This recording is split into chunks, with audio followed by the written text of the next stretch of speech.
Hello, I am excited to be here again with you today. My name is Dr. Nicki Newton, and I'm having conversations about the Common Core.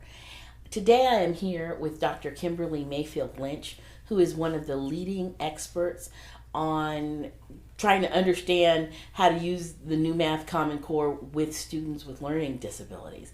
And so today she is going to talk about what it really means for the general ed teacher trying to navigate the new Math Common Core with struggling learners and with students that are identified as having learning disabilities. Welcome, Dr. Mayfield. Thank you. So the question really is, from general ed teachers, how do I scaffold this for my students that are either identified or not identified and that are just really struggling? For the students who are identified as having learning disabilities and who have an IEP, it is really the charge of the general ed teacher to get a hold of that IEP and to actually read it. The IEP is a roadmap of what they are supposed to know, the students, and who is supposed to do what. So some of the answers are there. Now, part of the challenge is that the existing IEPs in many states have not been written in alignment with the Common Core. Mm-hmm. And so at that intersection is where there's an opportunity for collaboration between the general ed teacher and the special ed teacher at the site.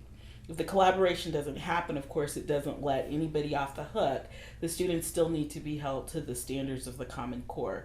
So first it's reading what's in the IEP and then seeking alignment between what's in the IEP and what is supposed to happen at that grade level regarding Common Core. So after that information is gathered, the next step is to really put on the differentiated instruction hat and to really think about how to do what needs to be done in many different ways. So what we know about differentiation is that there are many ways that you can differentiate, interest, readiness, content, process, product.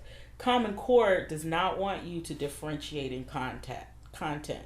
It's process and it's product. So that means that students have to be given many different ways to think about what the actual content is.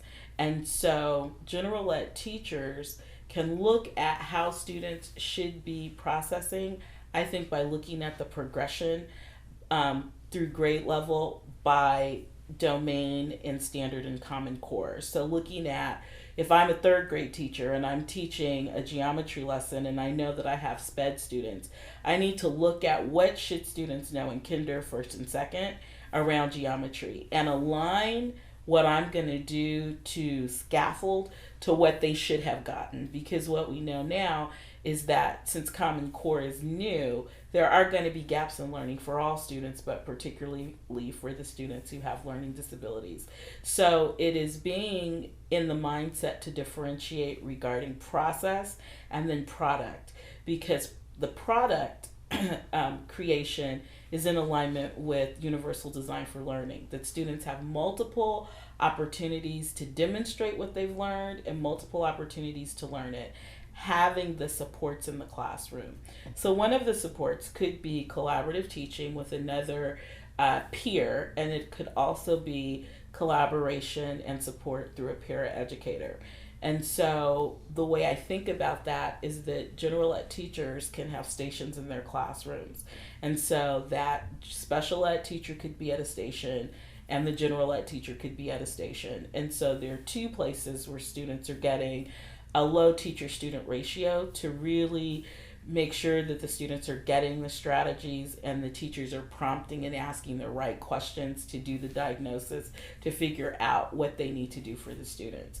So if, for example, that setup is in the classrooms, then one way to sort of concretely differentiate would be to look at Bloom's taxonomy and think of tasks that are in the knowledge phase and comprehension, application, synthesis, evaluation. And so if you have tasks that ask for that level of cognitive processing, you're in effect differentiating for students based on where they are. So some of your students may really just need to, for example, know what fractions are. But while that is being done in one station, then the adding and the subtraction and multiplying and fractions could be done in a different station.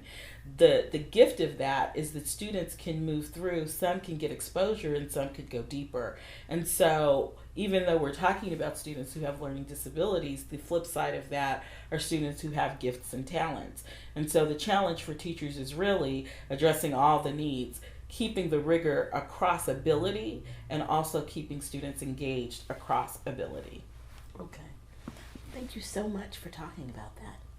You're welcome.